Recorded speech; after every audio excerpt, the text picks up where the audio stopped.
Google vient de sortir leur dernière IA, Gemini 3.0, et en même temps, ils ont sorti une application de vibe coding appelée Antigravity.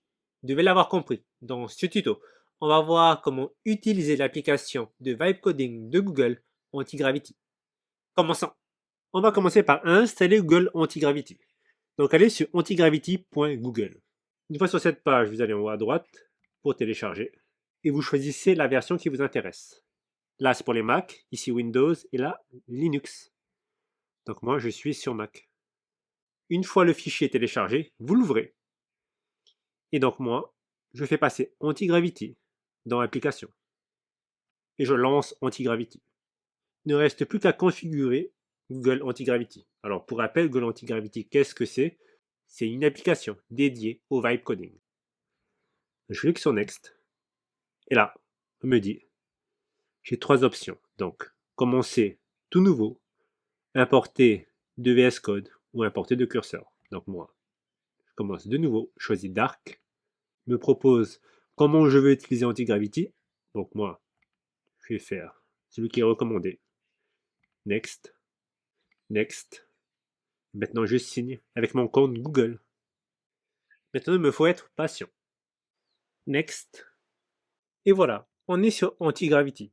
On va pouvoir commencer à l'utiliser. Alors, la première chose à faire, c'est d'ouvrir un dossier. Donc moi, je vais ouvrir ce dossier Lego App Test. Alors pourquoi? Parce que c'est le dossier où je vais mettre mes fichiers. Donc vous pouvez ouvrir le dossier que vous voulez.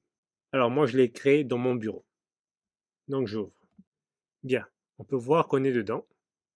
On remarquera d'ailleurs que ça ressemble beaucoup à VS Code. Donc si vous connaissez VS Code, ça doit vous être très familier. Dit simplement, sur la gauche, on a des boutons de navigation.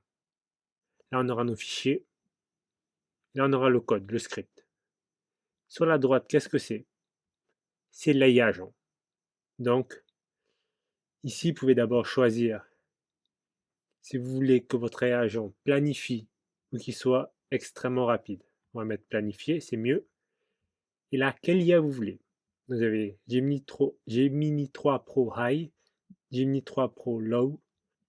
Donc, c'est la puissance de l'AI Gemini 3 Pro.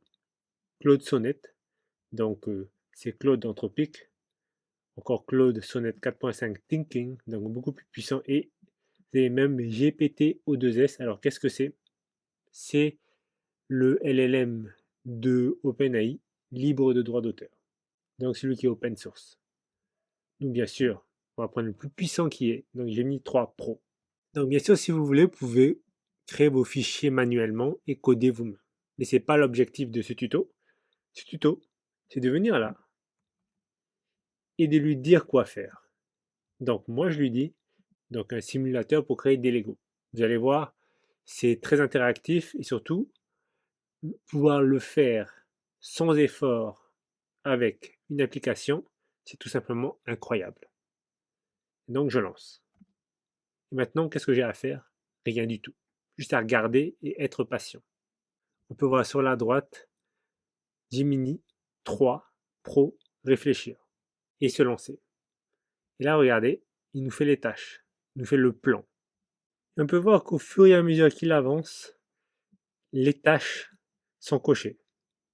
Alors là, on peut voir qu'il a déjà fait la première partie du 1. Et sur la deuxième partie du 1, il y a marqué In Progress, ce qui veut dire qu'il est en train actuellement de la réaliser. Bien évidemment, selon ce que vous lui demandez, ça peut prendre plus ou moins du temps. Ça peut facilement prendre une dizaine de minutes. Les seuls moments où vous devez intervenir, c'est lorsqu'il vous demande de faire une commande, comme ici. Donc, il faut accepter. C'est terminé. On va pouvoir tester notre application. Et ce que j'aime, c'est que j'ai rien besoin de faire si ce n'est aller sur cette adresse. J'ai aucune commande à faire. Donc maintenant, je vais sur mon navigateur et je lance. Voilà. Je suis sur mon Lego Builder. Regardez. J'ai mes Lego. Je peux zoomer, je peux voir en 3D, je peux changer la couleur. Alors, c'est pas parfait. Je pourrais mettre une option pour avoir des Lego avec 2, 3 pièces, 4 pièces, 5 pièces, pouvoir les mettre par-dessus. mais je peux pas. Mais voilà. Au moins, ça a été construit et à partir de là, je peux modifier ce qui ne me plaît pas. Alors pour modifier, bien sûr, vous revenez là et vous lui dites ce que vous voulez. Deuxième cas d'utilisation. Maintenant, on va plus faire une application, mais un site web. Donc le même principe, on vient là.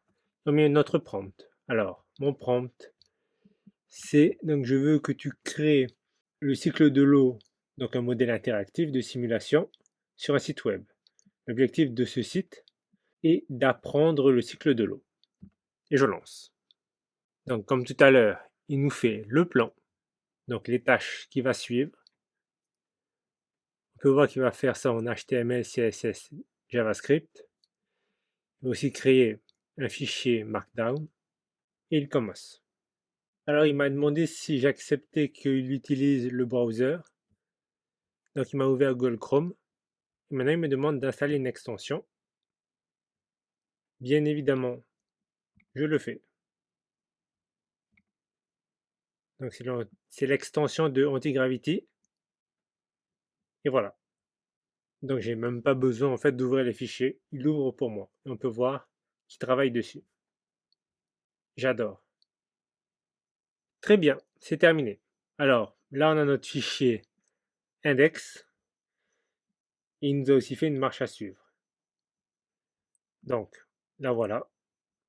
Si on revient ici, on peut voir que sur le site, il suffit de cliquer sur le bouton bleu pour commencer la simulation.